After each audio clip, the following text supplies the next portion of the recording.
So to talk about Unix, we're going to start at the beginning, before Unix. So before there was a Unix operating system, there were certainly computers.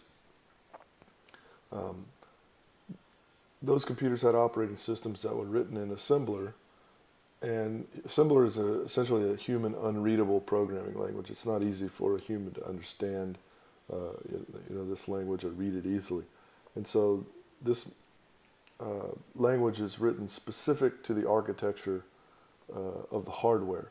So in other words, if you had a program that was written to run on a Motorola processor, you could not then take that to a Hewlett-Packard processor. So therefore, any kind of program written in assembler is not portable from one architecture to the other. So in 1969, a couple of guys at AT&T, namely Ken Thompson and Dennis Ritchie, wrote what they called the Unix operating system. It wasn't originally written in C, but in the early 70s, just a few years after its initial inception, it was completely rewritten in C. And C was a language actually invented by Ritchie himself.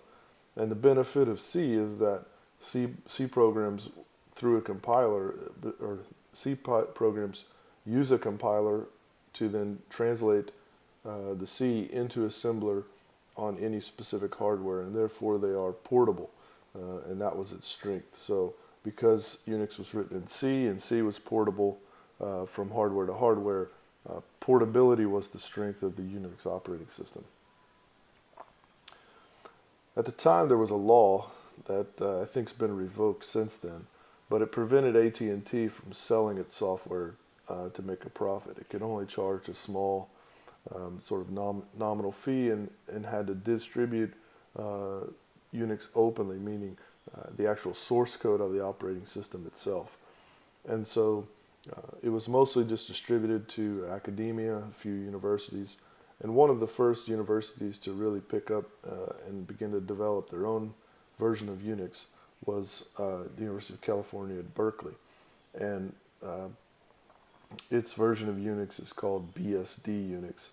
And one of the kind of significant contributions that BSD Unix added to Unix that we still use today, and we'll talk about later in this class, is a particular editor, a way of editing text files called Vi. Also, modern versions of Mac OS are essentially cousins or variants of the original BSD Unix.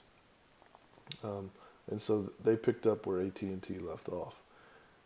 And over some time, many other companies took AT&T's code, Unix, and then again developed their own flavors. And so Sun, which of course now is Oracle, had its own version they called Solaris, and that version is today still distributed.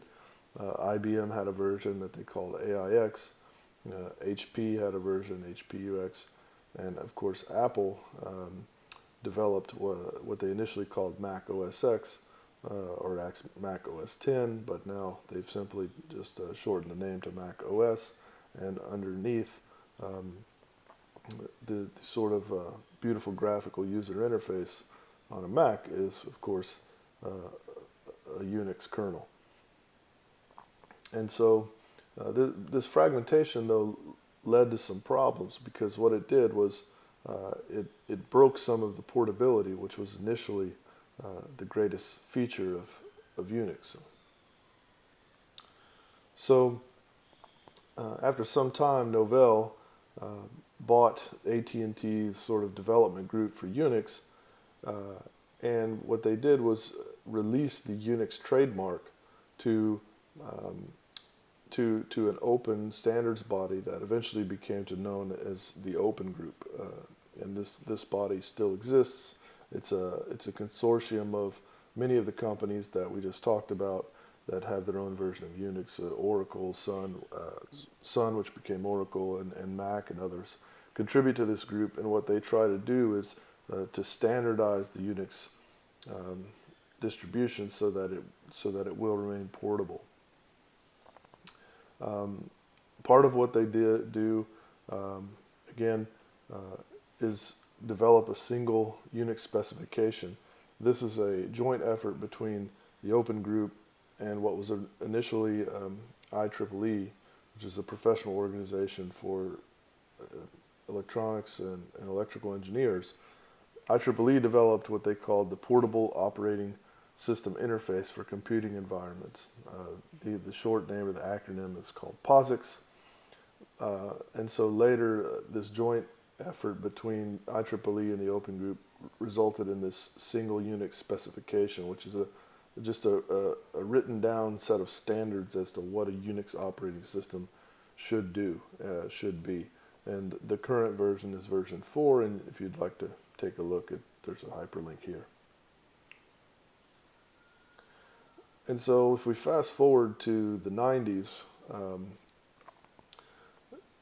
Linux was first written by a guy named Linus Torvalds, and it was distributed under the GNU general public license. So we'll talk just a second about what GNU is, but general public license is a very restrictive open source license, meaning very restrictive in the sense of very restricted to be open. Any software that's distributed under this license, any software that's derived from it must also be distributed with its source code. And so it's a very open license. It's very difficult to take anything that's distributed under the general public license and eventually commercialize it. And this is one reason that Linux has remained free for the most part for all these years. And so it was originally written by Linus Torvalds. Of course, Linux itself is just really specifically the kernel of the operating system, and we'll talk in just a second loosely or at a high level what the kernel is. But any operating system also needs applications to be useful. And so GNU is part of the Free Software Foundation, which is run by this guy, Richard Stallman. GNU is a recursive acronym. It's kind of silly, but it just stands for GNU is not Unix.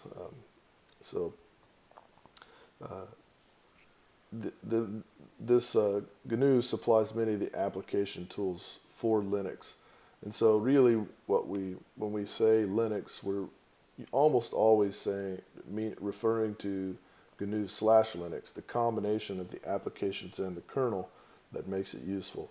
And a lot of times you'll hear even me say, just loosely in speech, when I talk about Linux or Unix or GNU Linux, I'm using them interchangeably in speech, and almost always I'm referring to specifically GNU Linux, but sometimes again you'll just hear me say Linux or even Unix, and while I don't,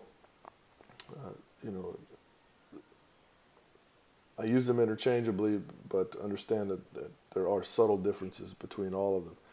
Sometimes you'll see this sort of collection of Unix-like operating systems written with an asterisk INX, and that's because in Unix, as we'll learn later, there are certain things called regular expressions, of which a asterisk is one, and the asterisk happens to be a wild card, which means it can sort of take on any value. And so that's sometimes you'll see this, asterisk nix to refer to all of these Unix-like operating systems. So there are many versions of or distributions of Linux now. A distribution of Linux is just when usually a community of people get together and decide on a set of applications and features, usability features, that are most beneficial to the community that they're targeting. So for example, Ubuntu is a very popular Linux distribution, possibly the most popular. And it's meant to be very user-friendly and come with a fairly complete set of applications for a sort of day-to-day user of the computer. There are other more targeted distributions that are intended to, say, focus on high-performance computing environments, or other things like that. Ubuntu is actually built on top of Debian. So Debian has a smaller set of applications than what Ubuntu would ship with.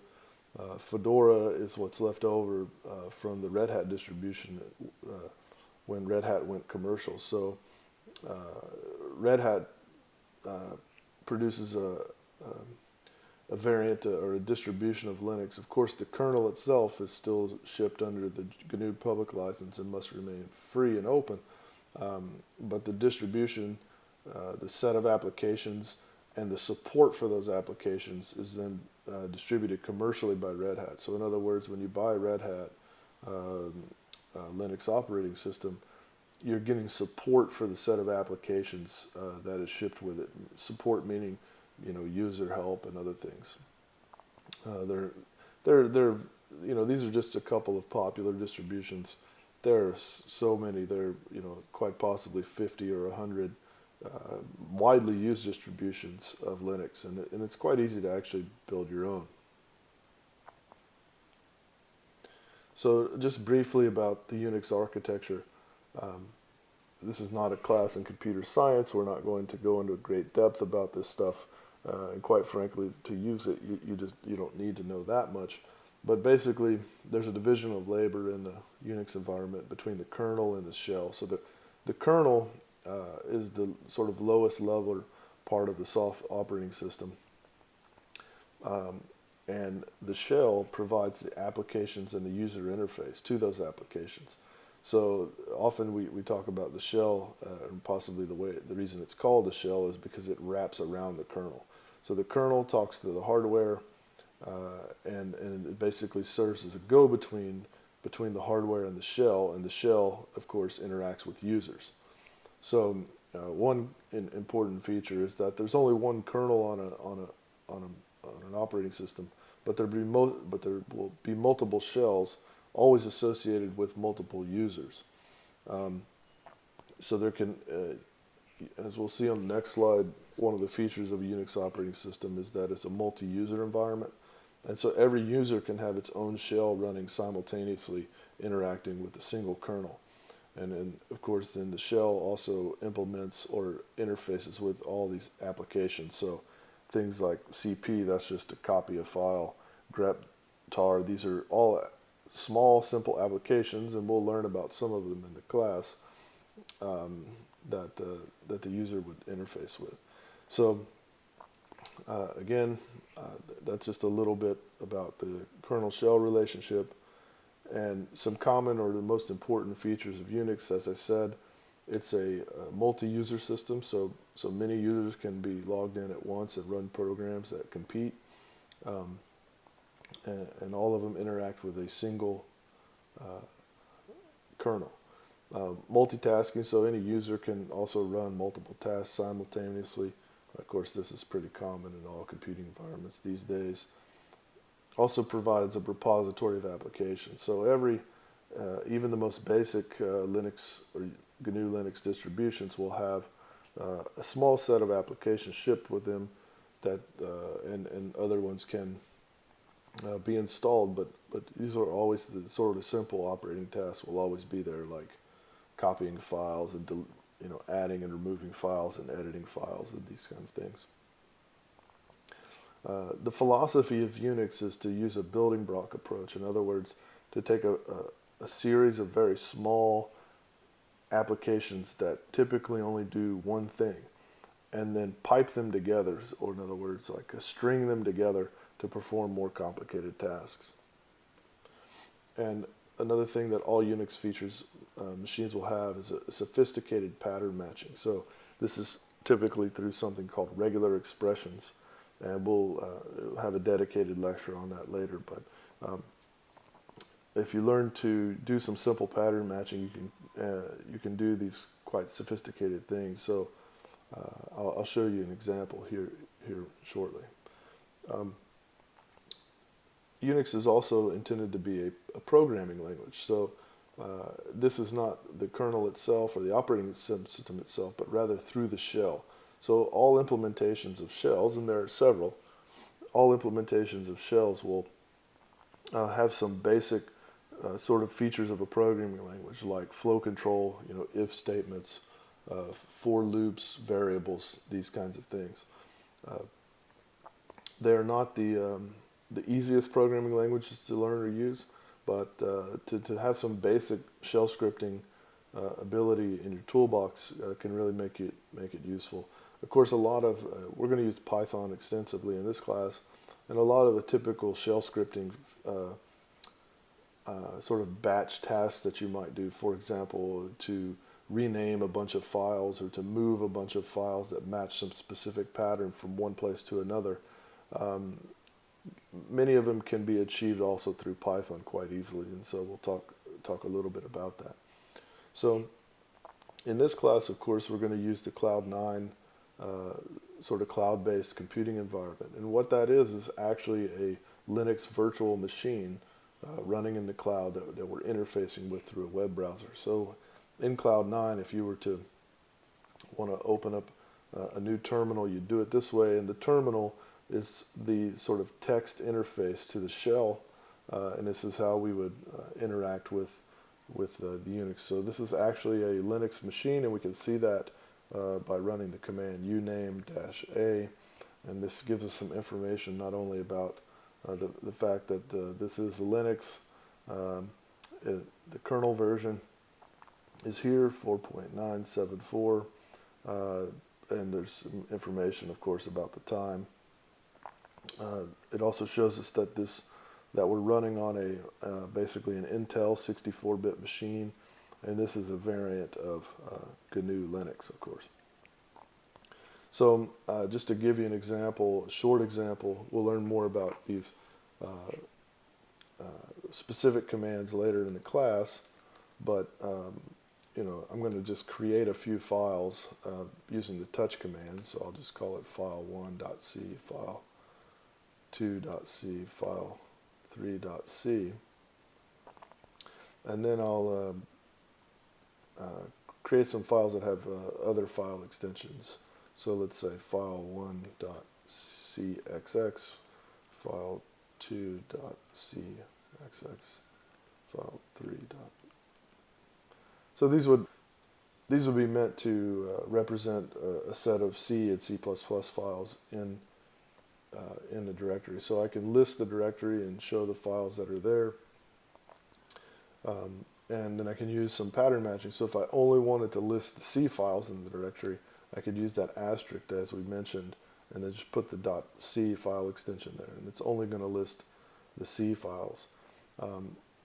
Likewise, I could only list the CXX files. I could also do something like create an archive of only the CXX files, and so the way I would do that is use a tar command. We'll learn more about these commands later in the class, but tar is essentially, you can think of it like a zip file. It's a way to collect a tape archive of a specific set of files. So I could run this. I'm going to create it. A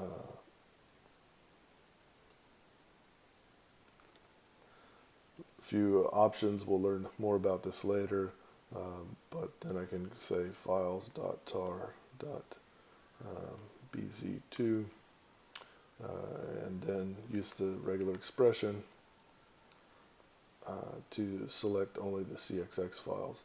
And so then you see now if I list the directory, there's something called files.tar.bz2, and if we were to sort of open this, then we'd find that the three files inside are the three CXX files, and they were selected through this regular expression.